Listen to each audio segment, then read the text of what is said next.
Welcome to What's New in Historical Fiction. Glad you're here. This is a regular panel series, which History Through Fiction brings on historical novelists with new and upcoming titles. We usually do it about once every month or two, so I'm really excited about today's panel. We are missing one of our panelists at the moment, Eliza Knight. Hopefully she's able to join us. I just emailed her, so hopefully she's able to join us here before we get too far into our panel. But we still have three brilliant novelists here and I'm going to be talking to them about their books. In the meantime, please say hello in the chat. Let us know where you're joining us from. You are welcome to toggle your camera on or off. If you would, please keep your microphones muted. However, if you have a question, just drop that in the chat at any point during the event. I'll keep an eye over there on the chat, and I'm happy to ask our panelists any question that you might have. And here's Eliza, so let's bring her up on the screen as well. I'm going to put a link in the chat to our panelist novels so that I have a landing page with all four of our panelist novels.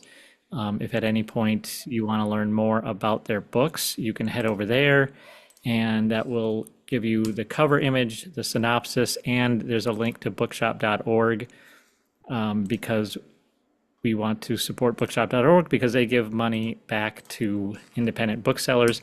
And we also get an affiliate link from that. So if you buy from Bookshop, you're supporting History Through Fiction, you're supporting our authors, and you're supporting independent booksellers. Eliza is here. Let me bring you on screen, Eliza. Hello. All right. Well, without further ado, I'm going to remove myself from the screen, and I'm going to have our panelists introduce themselves. Why don't we start with Janine Boulay. Janine, welcome. Hi, everyone. Nice to be here. I'm Janine Boulay. I'm from Massachusetts, so hello to Massachusetts. I am the author of this novel called What Keeps Us. It's a novel and stories. I'm in Massachusetts now, but I lived in New York City for about 20 years, and so the inspiration for this novel really came from that place. And yeah, I'm excited to talk to you all about it. So thanks for having me. Thanks, Janine. Next, we have Marika Biagio, author of Marjorie and Me. Marika, welcome. Thanks for having me. I'm Marika Biagio. I write historical fiction based on real people, and Marjorie and Me is my sixth novel. It's based on the true story of the psychic who tangled with Harry Houdini in the 1920s. Fascinating. I look forward to hearing more about that. Next, we have N.T. McQueen, author of Never Hide from the Devil. Nate, welcome. Hey, thanks for having me, Colin. Yeah, my author name is N.T. McQueen, but you can call me Nate. So Nate McQueen. Yeah, so I've written a young adult historical fiction called Never Hide from the Devil, based on a true story of Armenian resistance during the Armenian genocide. And it's my third or fourth published book. But I usually write literary fiction, but enjoy historical fiction very much. And so I'm glad everybody's here. Thank you. Yeah, look forward to hearing more about your book. And finally, Eliza Knight, author of Lost in the Summer of '69. Eliza, hello. Hey guys, I'm so glad to be here with you all tonight. I am Eliza Knight. I write historical fiction and romance, and as Michelle Brandon, I write contemporary thrillers. But today I'm here to talk to you about Lost in the Summer of '69, which is a multi-generational story about three women and the epic summer of music in the summer of 1969. Thanks, Eliza. I had Eliza on the podcast, so you'll hear more from her later, but I'm glad we get to hear from her tonight. Janine, let's go talk to you about what keeps us. I'm curious about a novel and stories. What makes it a novel and stories? Is there a connecting thread to the stories? How does that work exactly?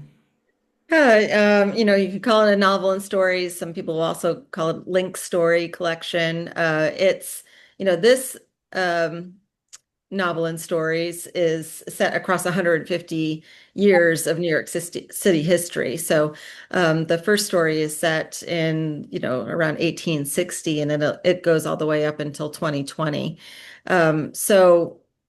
Partly what keeps it linked is its sense of place, because all of the history comes from New York City. But beyond that, there's a very special place that keeps it all linked together, which is a very famous historic cemetery in Brooklyn, called Greenwood Cemetery. And it's unique. It's one of the first kind of rural cemeteries, they called it. It's funny that it had its start in New York City, but it's the modeled after rural cemeteries in Paris, where, this Greenwood itself is close to 500 acres. So it really served as a place for people to kind of congregate and spend time, as well as, an active burial ground. And so what keeps all of these stories together is this connection to Greenwood. And for something like this project to be considered a novel and stories, it's that fact that not only are they linked, but that the stories being together create a different meaning that creates a larger story, right? Like the novel is necessarily all of them connected together, versus say a short story collection where you could still experience a few different pieces of fiction, and they might have a common theme, but this is really like they need to be together in order to tell that larger story. Did it take you a while to like puzzle that together? Were you missing a story here, or was it another story there extra? How did you ultimately fit all of them together? Yeah, that was really fun, like a great part of the process, right? Because I think it started just kind of through the inspiration of, I lived right next door to this cemetery, so I used to walk around, and, my imagination was captured by the different headstones, the names, the time periods. But then I would start to write here and there, and research different eras. And as it started to come together and build itself, that's when I was able to step back. Like maybe, as I'm into like story number 5, number 6, saying, okay, what else do I need? Where's the balance? For example, there's 2 stories that are based on actual people, so it's biographic fiction.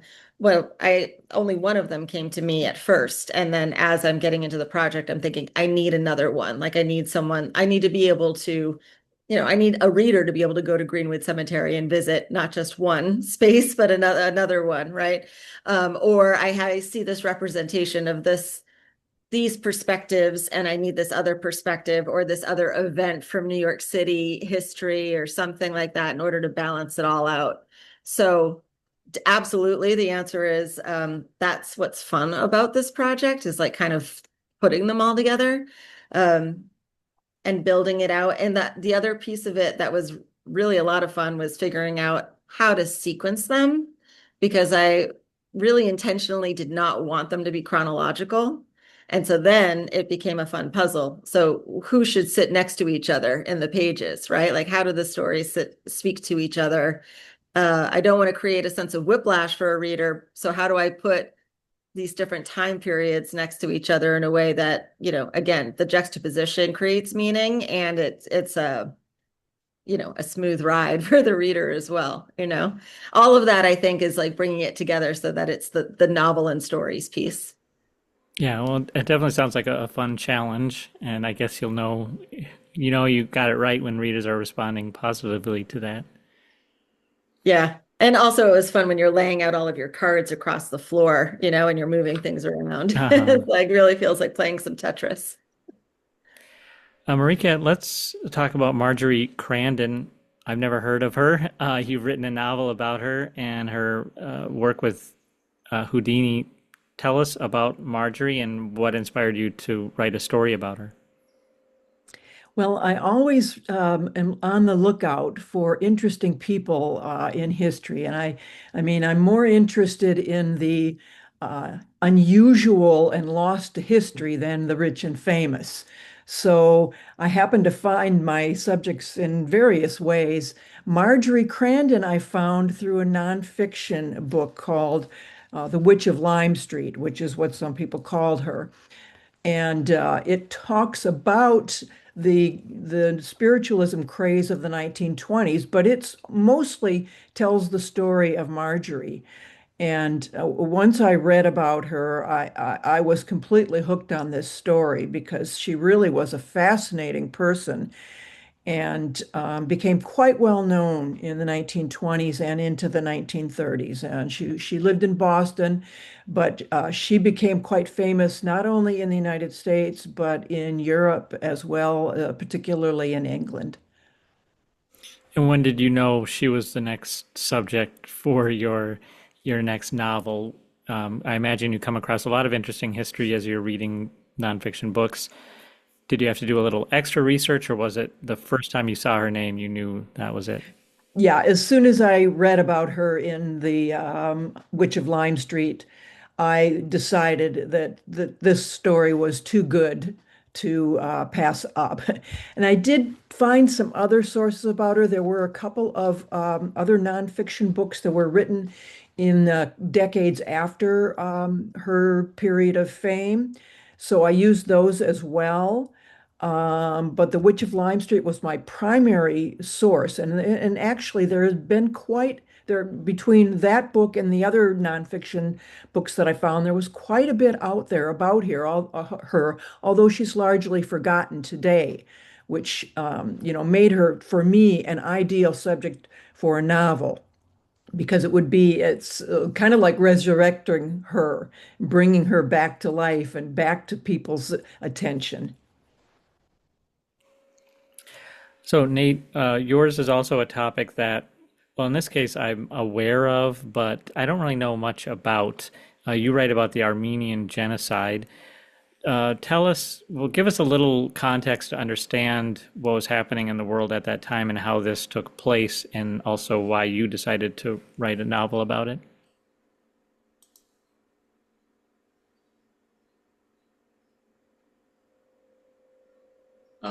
Yeah, it's a little glitchy, so I'm thinking I can talk now. But yeah, so a little bit of history about the Armenian genocide because, some of us might be aware of it, but some of us might also be, um, yeah, not really know why it happened and things like that. But so it happened during World War One, and inside in Turkey, there was a kind of a World War One was a very effective distraction that the new Turkish government wanted to use to enact this genocide. And it was kind of this pan-Turkish ideal.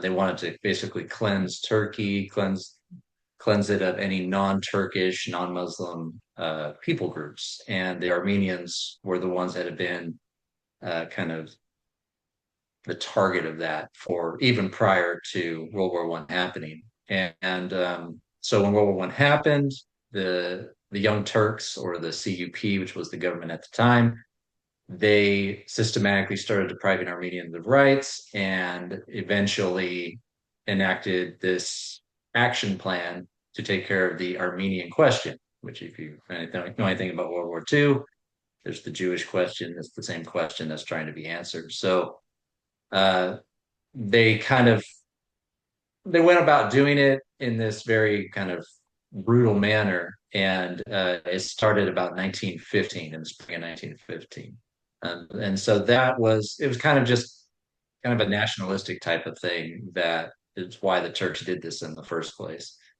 And my novel starts in one of the cities in eastern Anatolia or eastern Turkey, and early on when the genocide was happening, because they started out in the villages, and that's where a lot of the massacres were happening. They didn't target like bigger cities; it was just the outskirts because they were vulnerable targets, and that was kind of the beginnings of the actual Armenian genocide.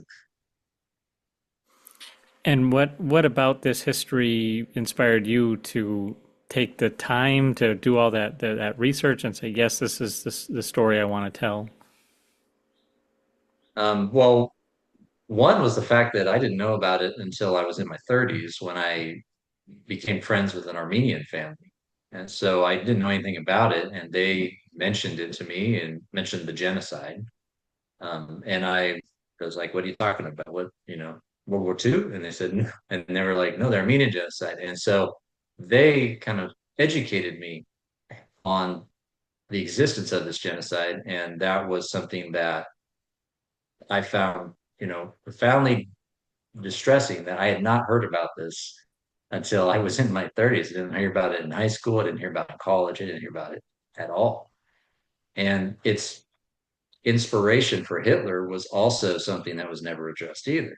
And there's a quote by Hitler uh, that's used in a lot of Armenian genocide literature that talks about him saying, like, who remembers the Armenians? Basically saying, like, I can do what I'm going to do because the Turks showed me how to do it.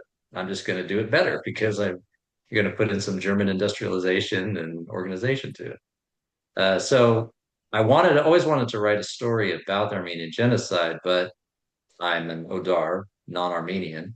So I was always very weary about how to approach that. And I also wanted to have a story that um, would kind of take a different angle or focus on a different aspect of the genocide, not just the horrors and atrocities. So it wasn't until many years later I found a tiny little footnote when I was reading some book. I don't even remember what the book was, but somehow I found it, or it was an article, and it mentioned the city of Von, and it mentioned some acts of resistance that happened. And I was like, acts of Von, what happened there? And so I did a deep dive, miraculously found a book called Von 1915 that talked about the entire resistance effort that happened during that in that city back in 1915. And I was like, this is the story. This is a story that I've been looking for that I want to write, just like Mariko was talking about those, you're looking for those interesting people. And when you find it, you find it. And it's usually a little footnote, something that no one really thought about or talked about or gets lost to history somehow. So um, when I saw this inspiring story of resistance by the Armenian citizens in the city of Van, I was like, this is a story that needs to be told because aside from not knowing the Armenian genocide, people aren't going to know this. And it's also an inspiring story for humanity, not just Armenians, but just to see how an entire city can come together, children from the age of 9 all the way up till, grandmas and grandpas are out there doing their part, doing their contribution to resistance. And it was just very inspiring, and they had success. Not how to, if you read history and learn more about it, which I suggest you do, it wasn't a we defeated the Turkish government and now we have our land back. But it still was a very inspiring moment of, resistance and protecting their homeland, protecting their families. So that was something I felt it had to be told. Well, it's such an important story and so interesting how you found your way to it. I think that's great. Well, let's move next to Eliza. This is a little bit of a lighter story, and you can tell just by the cover alone behind her. So we have Lost in the Summer of '69, deals with music and music festivals. Eliza, why don't you tell us a little bit about Eleanor, Leanne, and Nora and the trouble they get themselves into in the summer of '69? Sure. So, as I mentioned earlier, it is a multi-generational story. So, Eleanor is 69. She is the grandmother in the story. Leanne is in mid-40s. She is the mother in the story. And Nora is 18. She's a teenager. And in 1969, there's all these amazing concerts going on. I'm sure some of you have probably heard of Woodstock, maybe. So that is the final concert of the summer that my characters go to. But they find themselves traipsing across the entire country on a road trip to the different concerts. And it starts out with Eleanor, who used to be a musician, deciding that she wants to have one last hurrah that summer after having a diagnosis of Alzheimer's. And she wants to relive her musical memories, but she doesn't tell anyone she's leaving. So her daughter Leanne and her granddaughter Nora end up going on a road trip chasing after her, trying to figure out where she went.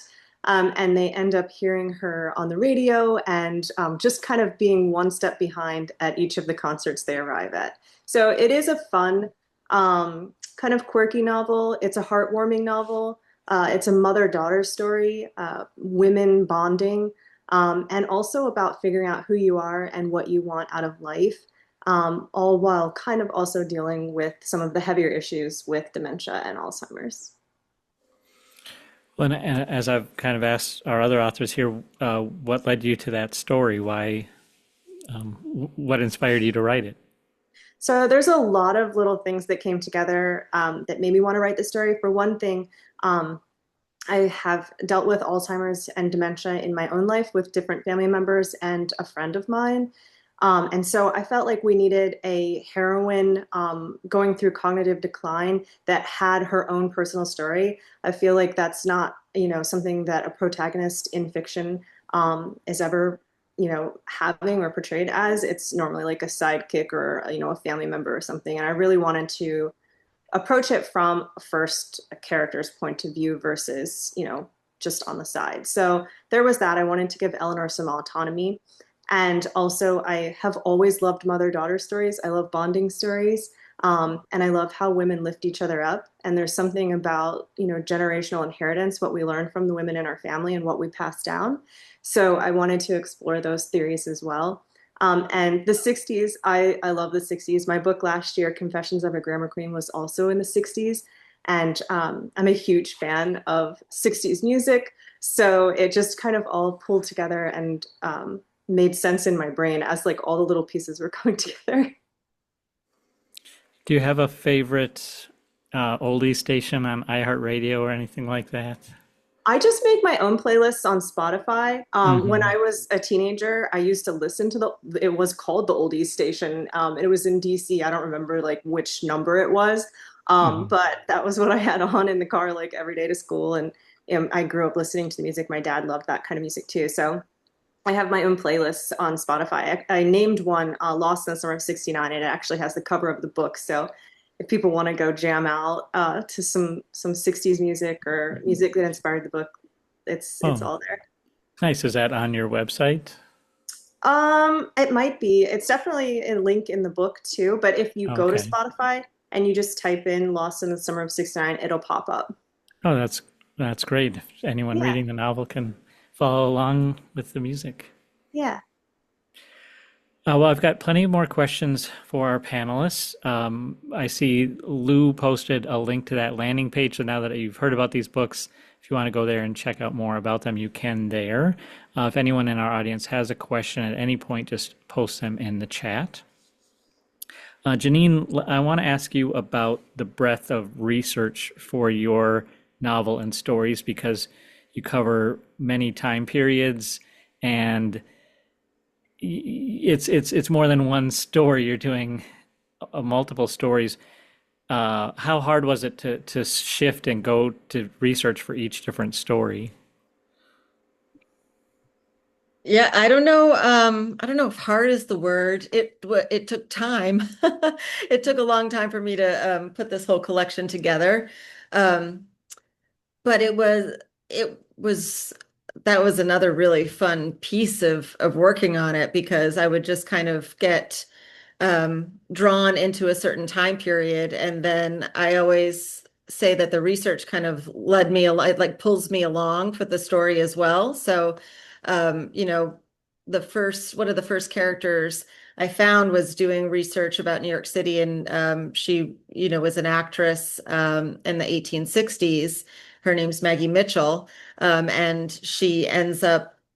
What we learn about her is she has a very infamous lover, someone that you would know very well. And I won't give a spoiler on that exactly, but what I ended up finding was then I'm in the pre-Civil War era, and I'm doing all of that research and everything that I learn about, for example, theater during that era starts to lead me along and get to know the character more, and that kind of brings about more conflict, right?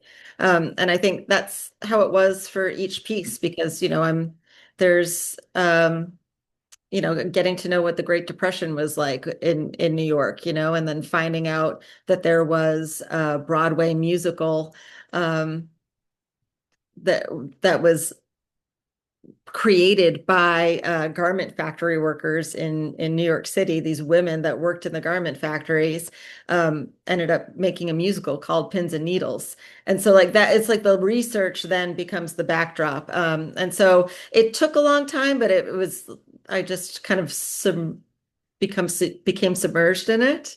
Um, and I did feel like I got to know the city very well because I bounced around and did all that research on all these different time periods. And actually, Eliza, well, two things. One, I grew up listening to oldies in the car with my dad also.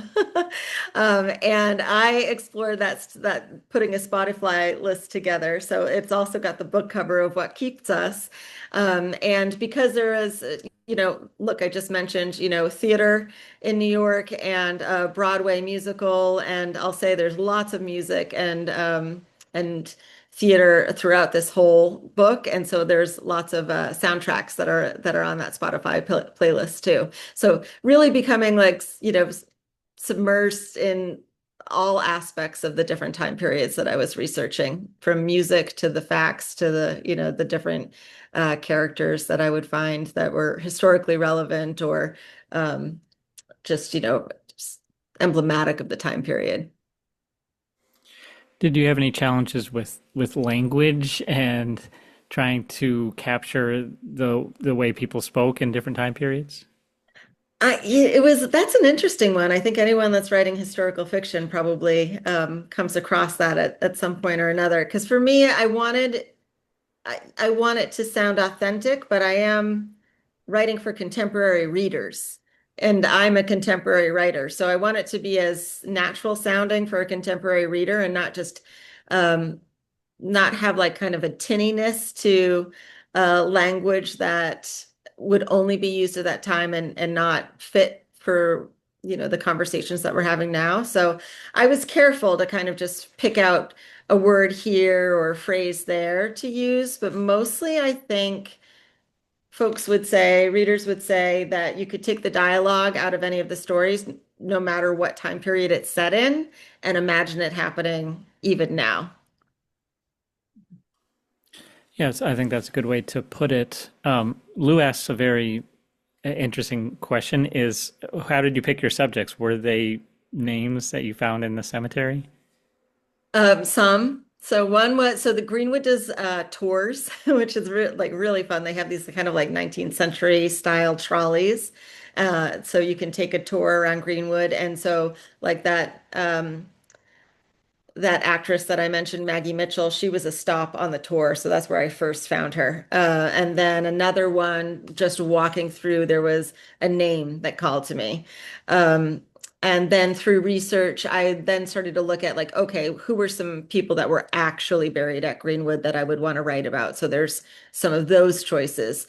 And then other times it was, I became, I I settled on a time period and then just looked for names that were of that time period and kind of that then just the imagination took over there. So it was really kind of unique and different experiences of writing historical fiction depending on the story that I was in. So yeah, kind of a combination of all those things. Yeah. Well, Marika, I did a little reading on Wikipedia about Marjorie Crandon, and she was pretty highly scrutinized for her work. Did she deserve that scrutiny? What do you think after learning so much about her? Well, she actually did not invite the scrutiny. I think that her seances started out as a kind of a social event, and her husband actually got carried away with it. Now, spiritualism was very popular in the 1920s after the Great War and the influenza epidemic. So many people had lost loved ones that they wanted to commune with their dead. So there were seances galore and mediums offering people the opportunity to speak to their dearly departed. Um, but then there were detractors too. There were people who felt like this is not real. This is a big scam that these people are pulling. And the Scientific American decided that they would put on a contest and offer a cash prize for a psychic who could demonstrate bona fide paranormal phenomena. And it was Marjorie's husband who entered her into the contest. Marjorie was herself was not keen on this. So the reason she was so closely scrutinized was because she became a contestant in the Scientific American contest. Several people had gone before her and been debunked, and her turn came up, and the scientists were quite impressed with her. The other member of the committee, they were all scientists except for one outside person, Harry Houdini. And when the scientists first started scrutinizing her and subjecting her to tests, Houdini was on a big grand tour, so he was nowhere to be found. And the committee was poised to give her this award. And then Houdini swept in and he said, "Not so quick. I want to have my say in this too." And that's when the battle royale began between Marjorie Crandon and Harry Houdini. What do you think about seances? Have you been to one? What was your experience like, if you have, or do you believe anything is true in them? Well, I have not been to a seance, but I've taken some turns at the Ouija board and had an encounter with a ghost once. But I don't want to give anything more away about my beliefs because I carefully constructed this novel so that people could really examine their own beliefs about spiritualism and about communing with the dead. So that's really what I hope people get from it is to read this and to first of all to look at what was a great cultural phenomenon, the spiritualism movement, and then to think about their own beliefs about the hereafter and communing with the dead. And one of the unique aspects of the novel is that it's recounted by Marjorie's dead brother, Walter, who is a regular at her seances and a very salty and clever fellow.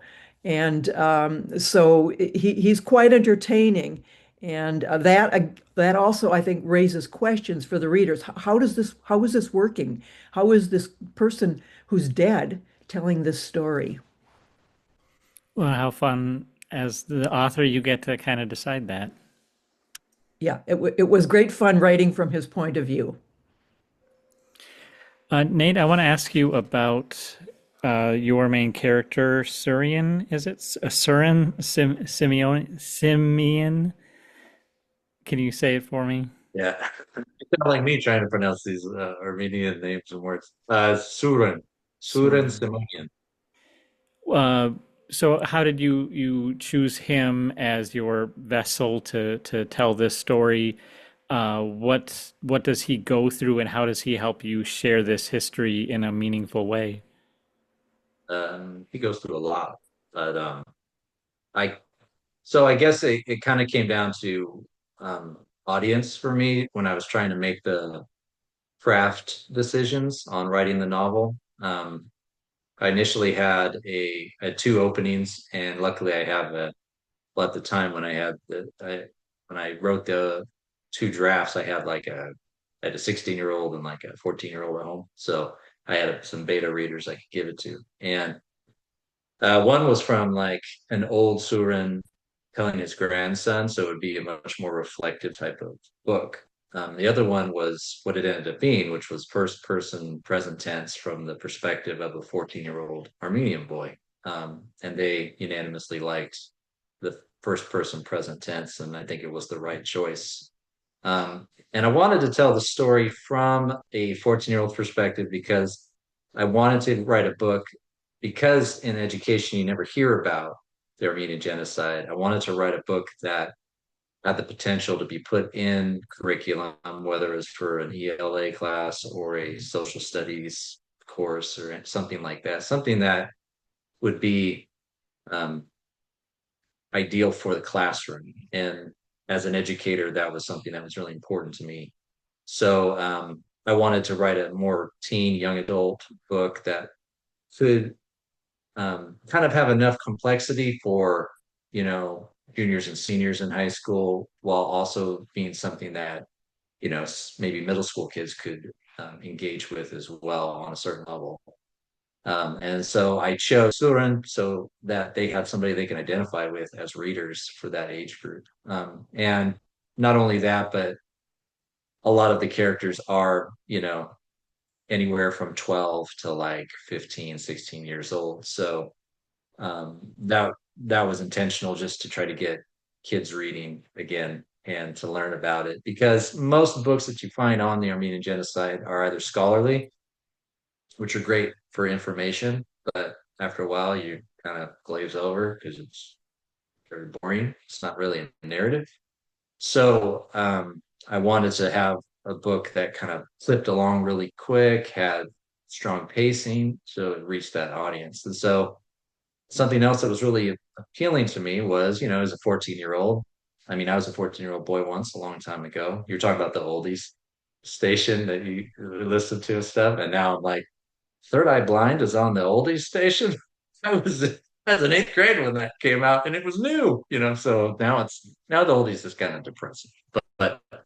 Um but anyway, when you're 14 years old, you're going through a lot of emotional stuff. You're trying to figure out who you are. You're trying to navigate your friend dynamic with your family dynamic and school pressures. There's all these different things going on. And so having a character like that they're kind of identifying with as he's kind of navigating friendships and family and then is thrust into this essentially life or death type of situation, and how he navigates that with the confusion and kind of the ideals of being a fidei or soldier, somebody that is going to be um, is going to be like, a fighter, masculine. I'm going to defeat the Turkish army, but then as he encounters what war really means and what all this means and just kind of this cauldron of emotions he's going through was something that I was hoping younger audiences could kind of identify with.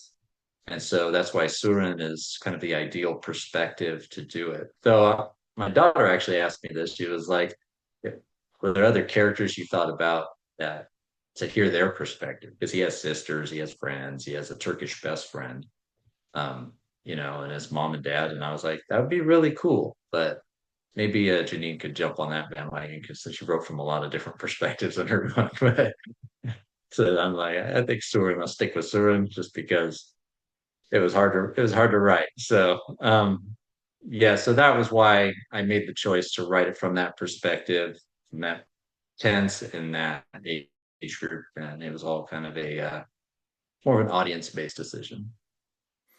Yeah, I think that's definitely a good way to bring people into this history. You had mentioned earlier about being reluctant or hesitant, I guess, maybe to write the story because you don't have the background of an Armenian. Elizabeth asks about that because she says it's a charged subject. Have you gotten any response from the Armenian community either before or after you published the book? What's that response been like?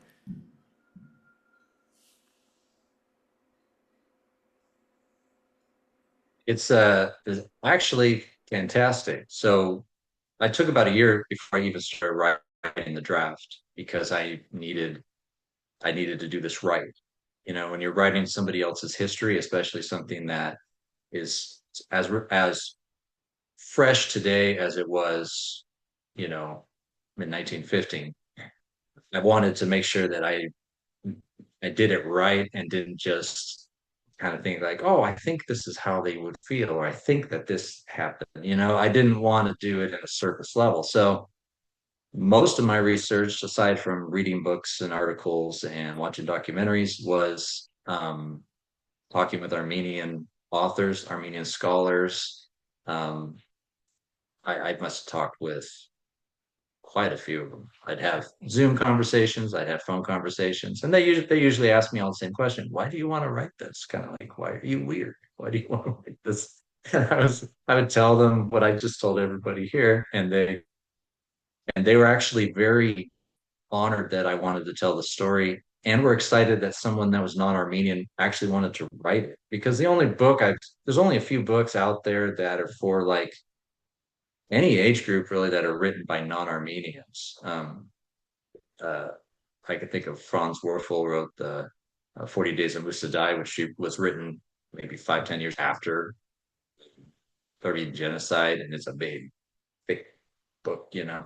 Um, and there's some other books, but most of them are written by Armenians. And so they were glad I was doing my research and talking with Armenians and how it's affected their families and their experiences. And they were just like, you need information, here's information. We'll just dump it on you. They'd send me books, they'd send me emails, and ever since the books come out, I've even had people say, I want to thank you for writing this because my father was in Van in 1915 and they fled before when the Turkish army came, or they actually fought, or they lived in that area. Their ancestry comes from that. I've met several Armenians, and so they are very like not only appreciative I'm writing about the genocide, but also that wrote about this specific event because only Armenians really know about it. So I think the most nervous I've ever been giving a manuscript to anybody was when the first draft of this was done, and I was sending it out to the Armenian authors and scholars I had relationships with. I think I was like hitting send was kind of like, I had to push my hand down to push send because it was, kind of the moment of truth. Did I do this right? Did I get the job done? Did I represent things well? Or did I fall into stereotypes? Did I get, it was that was probably the most nerve-wracking thing. But they all gave it a thumbs up. So I guess I did something right. Well, congratulations. Yeah, that is kind of a scary thing to do, but it sounds like it's been well received. Eliza, I want to ask you about writing three generations. Nate was just talking about writing a young generation. Janine has talked about writing in multiple different time periods. You have the challenge of three generations of women in the same storyline. How are you able to harness, the maturity levels of each, the perspectives of each within the same story? Did you rely on your own family experiences, or how did that work for you? So a lot of pre-work with the characters, figuring out who they were, what they want out of life, because they are all different. Eleanor is a risk taker. She's a musician. She's a bit of a rebel. She's the cool grandma and kind of, a hippie before her time. And Leanne, having grown up with a mom like that, is much more of a straight arrow. Her mom, in fact, calls her a square a lot of the times. She is a very typical 1950s, 1960s housewife. And she doesn't understand her mother a lot or why her mother does some of the things she does. And then Nora is a teenager growing up in the 60s, and the world is changing, especially in 1969. She's about to be one of the first female students that matriculates at Yale. It had just opened its doors to women. And so she's feeling an epic amount of obligation and responsibility to learn something at school and do a responsible type of degree, but she's yearning for also her own art. So I think she is kind of a mixture of her grandmother and her mother. Each of the women has a little bit of me in them. I am a bit of a rebel, I think. But I'm also, mid 40s, about to be an empty nester. So I could understand Leanne's points of view and also a lot of the nerves that she has about, her child leaving the house and what do you do when you don't, you're not really momming every day anymore and they're off on their own. And then with Nora, I first went to college doing the responsible thing, but really wishing I could do my art, which is writing.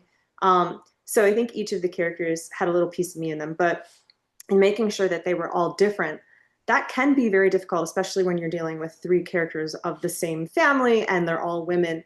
Eleanor was, I think, a little easier to write. Leanne, I struggled with a lot because a lot of her decision-making and thought process was so like typical housewife 1950s, and I'm not like that at all. So I really had to dig in hard to make sure that I was making her very clear in what her personality was. My first draft of her, I had a lot of notes from critique partners that she's kind of coming off bland. So not anymore. Everyone, I fixed it. It's good. But it was difficult to try to make sure their own personality shine. And one of the best ways to do that is through the way they speak and their language and the way they view the world. And so each of the characters, has a sense of things in a different way. Like they might each describe a cup of coffee a different way, or the concert is viewed by each of them in a different way. But the biggest transformation is with Leanne in the book, kind of unraveling who she is and figuring out who she wants to be. And I really, really had a lot of fun with that. Did you have? I'm curious. Oh, go ahead. I'm curious, Eliza, how did you research 1969? Oh my gosh, so many things. So, for one thing, I watch a lot of documentaries. I talked to a lot of people, and I read a lot of books from the time period. In the novel, Leanne and Nora read books to each other on the road trip. One of them was The Godfather, and then one of them was The Love Machine. So, keeping up with, popular culture of the time is a really great way to get to know what people are thinking. And a lot of, firsthand accounts of the concerts and, newspaper articles about what's going on in the world at that time period. I read several books about the concerts of that summer, Woodstock in particular. And in fact, I was really lucky where I live. Every March, there's this antiquarian book fair, and bookstores from all over the US come and sell their books. And I found this, I actually have it right here. This old Woodstock 99 book, and it has like all these like pictures and like firsthand accounts in it. And that was really, really fun to read too. So quite a mixture of things. I did go to a music festival myself, not in the 69, but a couple of summers ago when I was working on the book, just to kind of get the feel of what a music festival is feeling like. I had been to a bunch in the 90s, back when the oldies, what Nate was saying with the oldies music, that's what I used to listen to also, Weezer and Green Day and all that. So I definitely went to a music festival closer to this time period, but it had a lot of old rock bands and things there. So it was really fun.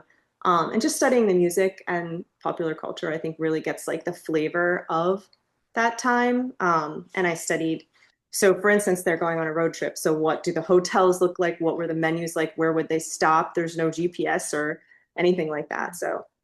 So many little things. Yeah, it's interesting. Yours is within living memory, so you have access to oral Yeah. history in addition to Well, and all it's the been fun video. because I've been on my book tour. I'm actually in the middle of my book tour right now, and I've had so many readers coming to the events that were at the concerts in 1969, and they're sharing their stories with me. And like, a lot of them have already read the book, and they're very excited about like how it was portrayed, and it just made them feel very nostalgic and get to relive those moments, which was awesome. Yeah, it must have been great to hear. Yeah. Well, we've got about 10 minutes left in our panel, so I'll just remind everyone if they have a question for our panelists, go ahead and post that in the chat, and I will gladly ask it. I will also repost the link to our authors' novels. Janine, I'm curious. We all probably go by a cemetery at least once a day. We don't think much about it. Can you paint a picture for me? What does Greenwood look like? And I'm also curious, did you think about your own mortality? I mean, having spent so much time on a novel of this nature? Sure. Well, so Greenwood is so unique too because, as I mentioned, it's almost 500 acres, but you have to imagine it's this, I think of it as like a green swath in the middle of this gray city, right? Because it's just city blocks that surround all of it. But when you enter, there's this sweeping Gothic arch that stretches across the entrance, and so you go under through those gates, and then there's this beautiful historic chapel that I actually got married in. And there's, just gorgeous greenery. There's like bird watching that happens because there's all birds from all over. And it's really a really magical kind of place. I think it's rather special. And I think I've been drawn to cemeteries because I've often thought about my own mortality. I think that's probably something that has, kind of drew me to Greenwood in the first place. It's just a kind of quiet place to reflect. And um, when you're surrounded by the stories of all of these people, you tend to think about, your own, or you think there's the sense of oneness, perhaps, right? Like, so that there's been so many stories that have come before you and that will come after. And I think that was part of what drew me to write this book. It does hone in on New York City because that is where this cemetery was. Um, but it's all of those it's like the everydayness of a cemetery that I love. All of those stories of people that are, just your average Joes and Janes, and the stories that might be forgotten if we don't recount them and continue to tell them in our own communities and in our own families. And that's part of what I wanted to do, is kind of highlight um, these are all women in this collection, and the kind of the choices and the sacrifices that they had to make, and make sure that those small moments were remembered in a bigger way. It really doesn't take long, does it? I mean, even nature itself will just cover up the grave sites, and it just kind of gets forgotten. So I think that's really great that you bring it back to life that way. Thanks. Marika, I want to ask you about fictionalizing your seances for the reader. Did you rely on firsthand accounts in newspapers, maybe? How did you kind of bring the reader into those scenes and give them that tingle up their back of kind of creepiness? Yeah, as it happens, Marjorie's seances are very well documented, the events at them, because of her being examined by the prize committee and several scientists examining her. So I had a lot of information about her seances. So I did not have to make up the things that happened at the seances. I just used the real stuff that happened. Now, I think maybe one of the fun parts, however, was making up a lot of the conversation and the dialogue, because Marjorie and Houdini had quite a few exchanges, and Walter and Houdini had some exchanges. So it was the dialogue that really was kind of the creative part of this project. And sometimes when you're writing a novel, magic happens and a character starts speaking to you. And that's what happened with Marjorie and me. Walter just started speaking to me. That's why I decided to tell it from his perspective, because he was just so entertaining. He was so compelling. And that once he started telling the story, it just kind of took off for me. So it was fun, kind of getting into his head and just letting him converse, and having him watch Marjorie converse with Houdini and having him talk to Houdini himself. So it was really the dialogue that was the creative part of this novel. That sounds like a lot of fun to imagine some of that dialogue and to read those firsthand accounts and get to recreate them. We have a question from Elizabeth about turning your novel into a screenplay. Have any of you considered that at all for any of your novels, really? Well, two of my novels are out on film options now, and have been on and off for quite a few years. So an author doesn't really get to decide if their novel is going to be made into a film. It's the producers out there who make that decision. And often, and there, I mean, like as I said, I have two of my books out on film option, but the chances of either one getting made into an actual film are probably not real high, because many film option agreements are signed and never come to anything. That's a good point. Lou asks about citing sources. I'm imagining most of you probably don't have citations in your novels. Maybe you talk about the sources in your author's note, or maybe on a website page. Can any of you speak to that?